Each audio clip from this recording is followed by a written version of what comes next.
Hello అందరికీ. అందరు ఎలా ఉన్నారు? బాగున్నారా? మా పొయ్యి చిన్న పొయ్యి ఉంటుంది కదా, అది చిన్న ప్రాబ్లం వచ్చిందండి. దాంట్లో చెత్త ఏదో ఇరుక్కున్నట్టుంది. అయితే సరిగ్గా మండట్లేదు, అసలు మంటే రావట్లేదు. చూసారా, వెలిగిస్తున్నా కూడా అసలు వెలగట్లేదు, అస్సలు మంట రావట్లేదు అనమాట. గ్యాస్ లీక్ అవుతుంది, లైట్గా వాసన వస్తుంది కానీ మంట రావట్లేదు. సరే అని చెప్పి ఇంకా చిన్న రిపేర్ అనమాట, అది నాకు తెలుసు. సరే కదా అని చెప్పి అది చేశానండి రిపేరు.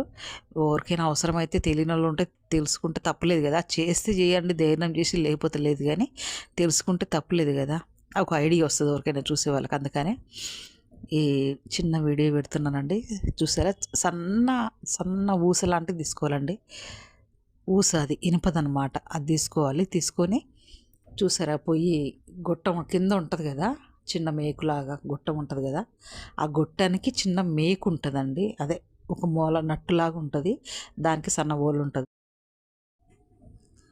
అయితే ఆ సన్న ఊస తీసుకొని ఆ చిన్న నట్టులాగా ఉంటుంది కదండి, దాంట్లో 2-3 సార్లు అట్లా గుచ్చాలన్నమాట. అది ఒకసారికి అసలు అవ్వలేదు, 1-2 సార్లు అట్లా పొడుస్తూ ఉంటే ఆ ఇరుక్కున్న చెత్త ఏది ఉందో అది వచ్చేస్తుంది అనమాట, క్లియర్ అయిపోద్ది అనమాట.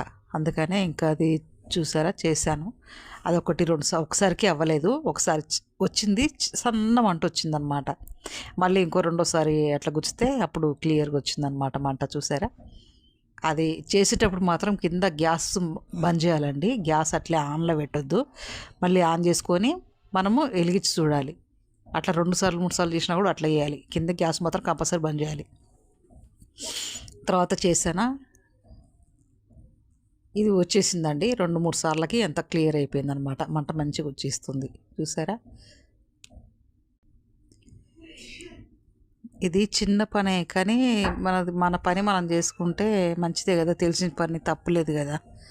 నాకు తెలుసు కాబట్టి ఇంకా నేనే రిపేర్ చేసుకుంటాను అనమాట. ఎప్పుడన్నా ఒకసారి ఈ పొయ్యి ప్రాబ్లం రాదండి, చిన్న పొయ్యి మాత్రం అప్పుడప్పుడు అట్లా